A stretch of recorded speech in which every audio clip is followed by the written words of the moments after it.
Al-birru atau birrun itu sering diartikan dengan standarnya sesuatu yang baik atau kebaikan. Kita gali lebih dalam dulu ya, supaya lebih luas pengetahuannya. Baik, dalam Al-Quran, itu setidaknya ada 6 jenisnya. Bismillah. Ngaji dengan saya agak sabar ya, karena kita agak mendetail pembahasannya. Tolong diamati dari awal sampai akhir, karena kalau dipotong salah pemahaman nanti. Kita sudah. Nah, Al-bir, kemudian wassilah,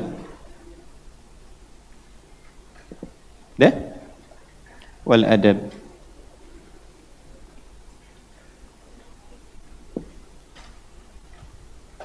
Subtopiknya bab tahrim zulmi. Ini kajian spesial ya, kita simpan dulu an-nazi'atnya.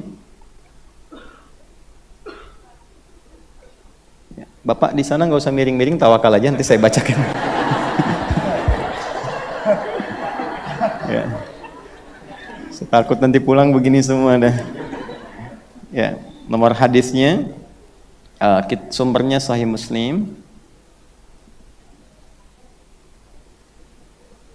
Syarahnya Al-Imam An-Nawawi.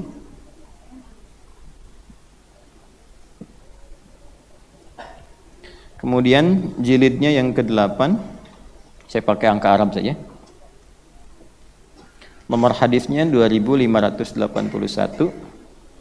Halamannya 377. Ya. Dah? Baik. Yuk kita lihat sebentar ya sebelum dibacakan hadisnya. Bismillahirrahmanirrahim. Kitab Al-Bir. Di topik-topik kitab jami itu dibukanya dengan kitab. Kalau kita memahami dari kamus standar, maka diartikan dengan buku. Kitab itu apa? Buku. Asalnya kitab itu sesuatu yang tersusun dengan rapi. Dari awal sampai akhirnya. Rapi, runtut. Sempurna pembahasannya disebut dengan kitab. Al-Quran, nama lainnya disebut dengan kitab, karena Al-Quran itu runtut, rapi, sempurna, isinya dari awal sampai akhir tidak ada aibnya. Dzalikal kitabu la raiba fihi hudal lil muttaqin. Turunan dari ini, kataba, yaktubu, kitab, kutiba. Kalau ada hukum disampaikan di Quran dengan menggunakan kata turunan ini, misalnya kataba atau kutiba, ini menunjukkan hukumnya berisi informasi yang sempurna aturannya, tidak ada cacatnya, terukur dari awal sampai akhirnya. Contoh, puasa Ramadan kewajibannya menggunakan kutiba. Ya ayyuhalladzina amanu kutiba alaikumus. Kenapa menggunakan kutiba? Karena ketentuan dalam Ramadan itu sifatnya sempurna, rapi. Sahurnya dilakukan kapan, puasanya kapan, bukanya kapan, urutan amalnya apa, tarawihnya kapan. Itulah sebabnya menggunakan kata kutiba. Paham sampai sini? Dibuka dengan menggunakan kitab, ini menunjukkan tema. Tema yang akan diurai dalam pembahasan di buku saya ini berisi tema-tema yang tersusun rapi, terstruktur. Urutan hadisnya sesuai dengan topik-topik yang dibutuhkan. Anda tinggal rinci butuh apa, keluarkan sesuai dengan kepentingannya. Itu maksudnya. Karena itu di Sahih Al-Bukhari itu temanya menggunakan kitab. Contoh, itu 97 tema. Tema pertamanya kitab Bad'ul Wahyi. Keduanya kitabul iman. Tiganya kitabul ilmi. Topik ini membahas tentang iman. Isinya nanti ada subtopik, hadisnya jumlahnya 57. Anda perlu apa di situ? Misal, standar iman Anda itu sedang naik turun. Kalau sedang naik semangat, kalau turun terus bermasalah, malas-malas ibadahnya. Maka keluarkan di topik itu, cari topiknya untuk menguatkan iman, keluarkan ayatnya, keluarkan hadisnya. Tunggangi itu sampai kita berubah kembali menjadi naik. Itu maksudnya. Tema yang dibahas di sini, ini tema yang ke-45 di kitabnya. Tentang al-bir. Al-birru atau birrun itu sering diartikan dengan standarnya sesuatu yang baik atau kebaikan. Kita gali lebih dalam dulu ya, supaya lebih luas pengetahuannya. Baik, dalam Al-Quran Itu setidaknya ada 6 jenisnya. Ada berapa? 6. Satu saya urai. Yang pertama ada thayyib. Apa? Kedua ada khair. Ketiga ada ma'ruf. Keempat ada ihsan, tadi yang kita bahas. Kelima ada salih. Dan keenam ada birrun. Sudah? Baik. Thayyib artinya baik secara fisik. Badannya sehat, tenaganya baik, tidak sakit, baik secara fisikal. Itu thayyib. Orang yang kurang sehat datang ke orang yang mengetahui tentang kesehatan, dokter bahasa kita, maka dokter itu disebut tabib. Tabib yang mengetahui kondisi badan supaya sehat. Makanya kalau kurang sehat datangnya ke rumah sehat.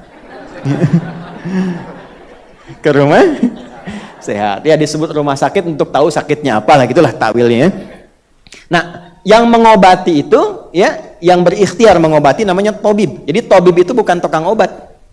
Ya, bukan tukang obat, tabib diserap ke dalam bahasa Indonesia tabib. Nah, kadang-kadang bahasa Indonesia itu nggak sama dengan bahasa aslinya. Ya, itu poinnya, ya. Tabib disebut tukang obat, padahal bahasa Arab tabib itu maksudnya siapa? Dokter. Nah, ini ditemukan misalnya di Quran surah kedua Al-Baqarah di ayat 168. Allah meminta kita kalau makan yang menyehatkan untuk tubuh. Tidak semua yang diinginkan dimakan. Kalau menyehatkan, konsumsi. Ambil dari yang halal dan thayyib. Ayatnya, ya ayyuhan nasu kulu mimma fil ardi halalan.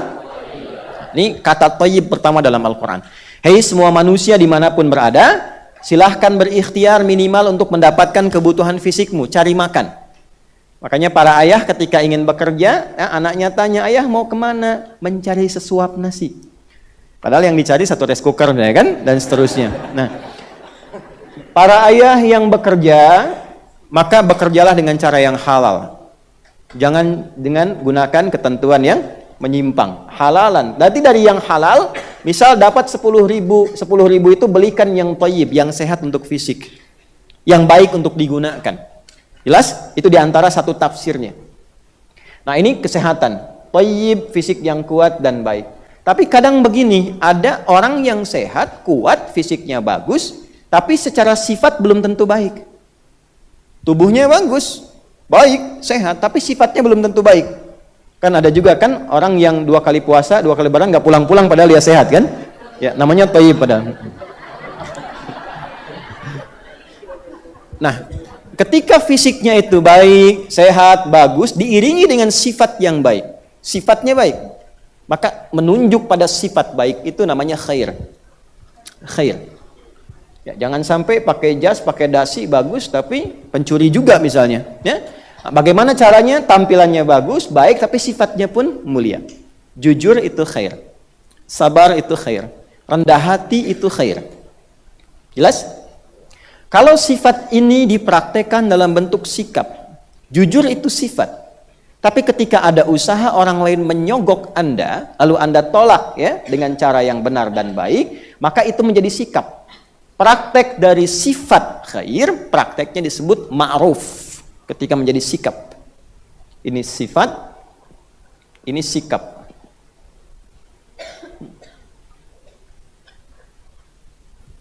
Jelas? Apakah semua yang sikap baik itu diniatkan karena Allah? Belum tentu. Ibu sayang anak itu memberi perhatian pada anak ya, karena Allah atau karena cinta? Ayo ngaku. Maaf ya, Bu, tunggu sebentar. Ini yang paling jujur nih dari suami. Para suami yang hadir di sini, ya, sayang pada istri itu karena Allah atau karena cinta istri? Ayo. Karena Allah ini. Yakin. Ibu juga ke suami kan begitu. Kalau sayang anak itu karena Allah, maka lihat bagaimana kehidupan anak itu, apakah disukai Allah atau tidak. Lihat pakaiannya, Allah suka enggak? Lihat aktivitasnya. Katanya karena Allah, tapi dibiarkan anak itu berpakaian pada jenis pakaian yang tidak disukai Allah. Kan ini kurang sesuai. Anomali lah bahasa sekarang itu. Ya, jelas? Ini mungkin saya akan menghadirkan istilah-istilah kekinian supaya mudah untuk dipahami. Ya, walaupun kadang-kadang ada orang telat untuk memahaminya gitu. Nah, semua kegiatan yang dikerjakan karena Allah itu namanya ihsan. Nih. Kerjakan, saya naikkan Allah ke atas. Karena Allah. Apa namanya? Teman-teman kerja karena Allah. Belajar karena Allah. Merawat kehidupan rumah tangga karena Allah. Maka sifatnya disebut apa? Ihsan. Bila digabungkan keempat ini, thayyib, khair, ma'ruf, ihsan, maka dia berubah menjadi salih. Gabungan keempat ini, yang baik fisiknya, yang bagus sifatnya, mulia sikapnya, dan dikerjakan karena Allah, maka dia menjadi salih. Inilah harapan setiap orang tua, bahkan saat anak dalam kandungan, ingin punya anak saleh. Saya jarang ada orang tua datang meminta doa misalnya, ya Ustadz doakan anak saya supaya jadi khair. Hampir tidak pernah. Apalagi thayyib. Ya? Nah, selalu ini, ya Allah doakan anak saya saleh. Nah itu sudah fitrah. Di mana ditemukannya? Di Quran surah ke-7 ayat 189. Itu fitrah. Walaupun pada prakteknya seringkali ada sebagian yang tidak konsisten. Maaf dengan dalil dulu. Ini Quran surah 2 168, ini Quran surah ke misalnya 3 ayat 110. Kemudian yang ini ditemukan di Quran surah ketiga lagi ayat 104 misalnya. Yang ihsan kita ambil misalnya Quran surah ke 45 boleh. 46 saja, 46 Al-Ahqaf ayat 15. Kemudian yang ini Quran surah 7 ayat 189. Ya, falamma taghasyaha, kemudian hamalat hamlan khafifa famarrat bih, kemudian ketika naik ke atas, nah falamma athqalat da'awallaha rabbahuma la in ataitana salihah. Jadi istri itu kalau sedang mengandung, kata Allah, seorang istri yang sedang mengandung kandungan ringan sampai ke berat, sampai sulit, keadaannya tidak mudah, maka di antara harapannya dia memohon kepada Allah bersama suaminya, ya Allah, mohon yang lahir nanti anak yang saleh. Itu sudah fitrah. Jelas? Yang keenam, yang terakhir. Kalau ada bayi lahir, baik tidak? Hah? Baik. Salah tidak? Tidak. Semua bayi yang lahir sifatnya punya fitrah. Kullu mauludin yuladu alal fitrah. Di antara makna fitrah itu al-muyul ilal haq, cenderung pada kebaikan. Makanya saking fitrahnya, dari rahim perempuan manapun orang itu suka. Dari rahim perempuan manapun ada bayi ya. Walaupun bukan anaknya, anak orang lain, ataupun anak orang beriman, tapi cenderung kita itu senang. Masya Allah lucunya, gitu kan?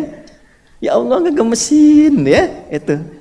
Makanya kalau ada orang di kehidupan melihat bayi itu sebagai ancaman, itu sedang kehilangan kemanusiaannya. Jadi kalau ada orang membantai di Rafah, tak peduli itu bayi yang baru terlahir, itu sedang kehilangan kemanusiaannya. Karena sifat manusia itu standarnya pada yang fitrah. Itu hatinya kalau bersih dia, itu akan cenderung pada kesenangan, kebaikan. Nah dalam perjalanannya apakah semua yang baik ini bisa dipertahankan? Belum tentu. Bayi lahir yang bersih, tangannya tidak pernah melakukan tindakan yang kasar, mulutnya tidak pernah mencela, tangisannya diperhatikan, tiba kemudian dewasa kok bisa lisannya bisa bertutur yang keliru. Pandangan bisa menatap yang salah. Ya. Pernah nggak terjadi demikian? Ya nggak usah jauh-jauh, tunjuk kita saja diri sendiri masing-masing. Ya kan? Nah, tapi kan ada masa-masa tertentu kita ingin berubah kan? Ingin jadi lebih baik.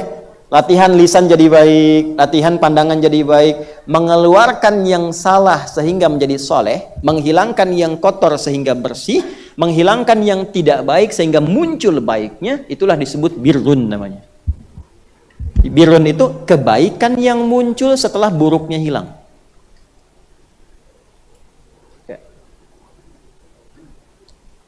Kebaikan yang muncul setelah buruknya hilang. Lan tanalul birra hatta tunfiqu mimma tuhibbun. Kalau melekat sifat ini pada pelakunya, melekat pada diri Anda, diri kita semua, sifat birrun, saya ingin koreksi, muhasabah, evaluasi sehingga menjadi lebih baik, itu ketika melekat pada diri kita berubah dari birrun menjadi mabrurun. Mabrur.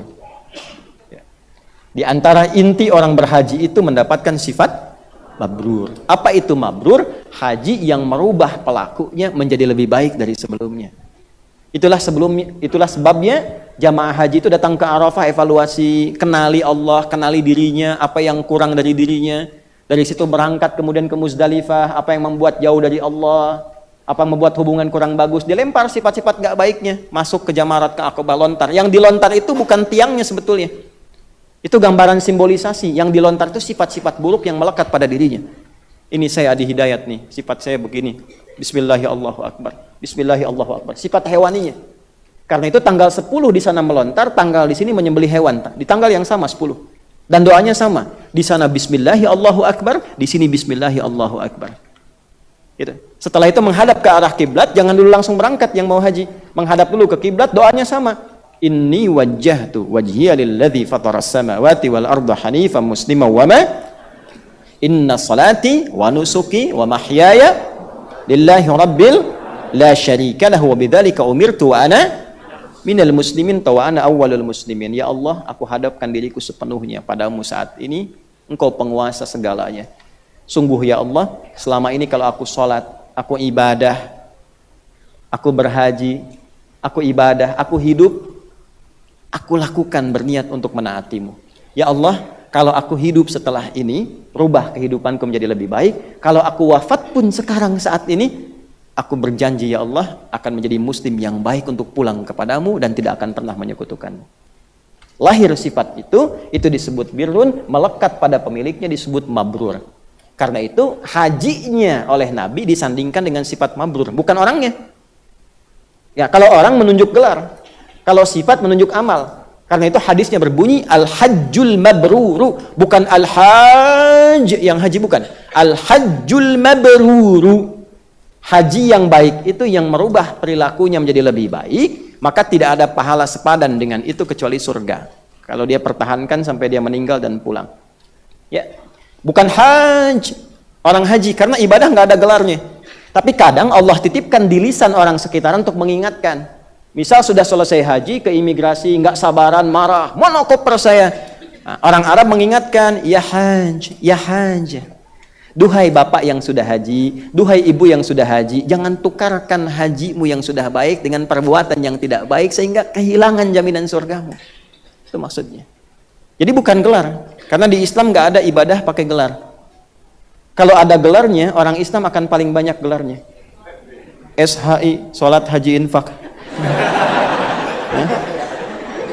Karena itu kalaupun pulang haji biasa-biasa saja. Saya dengar cerita dari kawan saya, ada orang dari suatu daerah cerita aja, udah haji, satu-satunya yang haji di situ tuh, baru kembali. Nah, kadang-kadang memang pengen dilihat, ya kadang-kadang kan muncul di sinetron untuk digambarkan gitu ya. Kalau nggak dipanggil Pak Haji nggak nengok tuh, ya. Fulan jalan, Haji Fulan, ya sudahlah sampai situ aja supaya nggak kemana-mana. Paham sampai sini? Nah, lihat sih ya. Kenapa saya terangkan ini dari awal? Kitab Al-Bir. Tema saat ini akan berbicara tentang birrun. Artinya mengolah salah menjadi saleh. Dan mewaspadai sesuatu yang dipandang sudah soleh, jangan-jangan jadi salah. Paham? Oke, jadi pembahasannya akan seputar itu. Wasilah, menyambung hubungan dengan erat. Silah itu seakar dengan kata wasola, sesuatu yang tersambung dengan erat, sulit dilepaskan. Sifatnya disebut silah. Amalan yang melatih kita terhubung dengan Allah sehingga sulit dilepaskan, terhubung terus dengan Allah. Baik kita sedang berdiri, jalan ingat Allah, duduk ingat Allah, tidur ingat Allah, itu ibadah yang melatih kita terhubung pada Allah disebut salat. Karena itu disebut dengan doa. Kenapa disebut doa? Karena saat berdoa kita terhubung dengan Allah. Nah, ini yang dimaksud Quran surah keempat An-Nisa ayat 103. Fa idza qadaytumus salata fadhkurullaha qiyaman wa qu'udan wa 'ala junubikum. Kalau junubihim di Ali Imran, ya, ini yang An-Nisa. Junubikum. Kalau engkau tuntas mengerjakan salat, ciri berhasilmu itu, maka engkau bergegas berzikir pada Allah, menyambungkan, terkoneksi. Makanya saat salat itu yang merasa kurang terkoneksi, habis salat zikir lagi. Membangun konektivitas supaya nyambung dengan Allah, ingat maksudnya. Itulah sebabnya kenapa kalimat pertamanya istighfar, astagfirullah. Kenapa istighfar? Karena saat seharusnya sholat itu terhubung, khusyuk ingat Allah, kadang-kadang yang diingat bukan Allah. Allahu Akbar. Ingat kan? Yang diingat sendal aman tidak? Ya. Allahu Akbar, yang diingat kontroversi hukum musik gitu. Padahal sedang sholat. Ya kan? Kan repot tuh.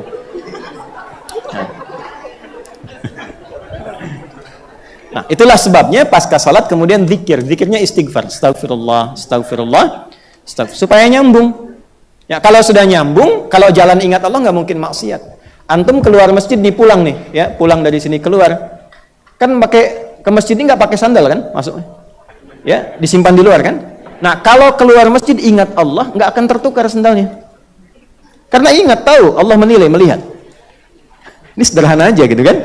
Ya, apalagi saat di kantor nggak akan tertukar proyek, nggak akan tertukar 0. 1000 itu nolnya 3, nggak akan berubah jadi 4. Awas tuh, itu poin. Makanya tangan orang sholat itu nggak akan pernah maksiat. Antum malu ya, kita malu kalau harus maksiat dengan tangan yang dipakai sholat. Jari ini kan sering tahiyat nih, terus dipakai maksiat, bikin status, bikin tulisan, digunakan untuk maksiat. Apa nggak malu sehari-hari pakai sholat? Dipaksa nyogok, apa nggak malu? Biasa dipakai tahiyat, digunakan sholat, dipakai maksiat. Coba dipikir-pikir dulu. Ya. Kan teman-teman yang mimpin perusahaan, apa kalau ada yang nyogok-nyogok itu katakan, ya Pak, ini Pak ada proyek fee-nya 10 miliar Pak, Bapak berkenan tidak? Maaf ya, tangan saya, jari saya ini jari tahiyat, tidak akan pernah dipakai sholat, dia akan pernah dipakai maksiat. Jari saya ini jari tahiyat, tidak akan pernah dipakai maksiat. Merasa nggak punya Allah tuh. Dan dia malu sendiri. Balik lagi, Pak, naik Pak, 20 miliar. Ya kan? Apa kamu nggak dengar? Jari saya jari tahiyat, tidak akan pernah dipakai maksiat. Ini jari sholat. Tunggu sebentar, saya istikharah dulu. Masa?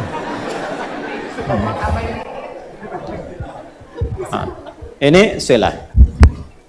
Ada hubungan dengan Allah, ada hubungan dengan makhluk. Hubungan dengan makhluk itu contohnya di Quran surah keempat ayat 1. Ini sering digabungkan dengan Ali Imran 102 dalam pembukaan ta'lim. Ya. An-Nisa ayat 1. Ya ayyuhan nasuttaqu rabbakumul ladzi khalaqakum min nafsin wahidah wa khalaqa minha zawjaha wa batha minhuma rijalan katsiran wa nisaa. A-nya bunyi di akhir. Wa nisaa bunyi. Wattaqullaha alladzi tasaaluna bihi wal arham. Nih, arham itu kesini silah.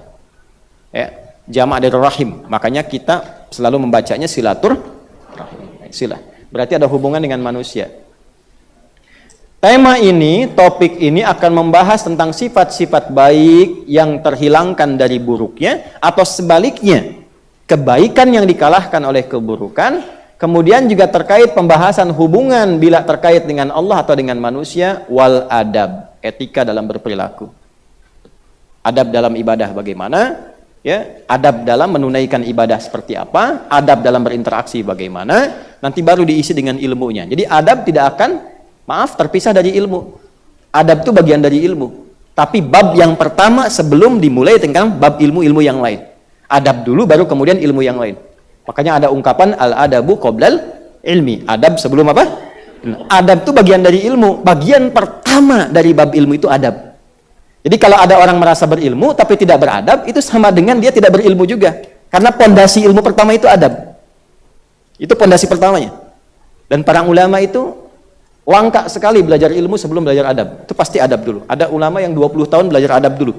20 tahun, Anda bayangkan. Sehingga ketika khatam itu terjadilah akselerasi mendapatkan pengetahuan. Dia tahu cara minta kepada Allah bagaimana adabnya.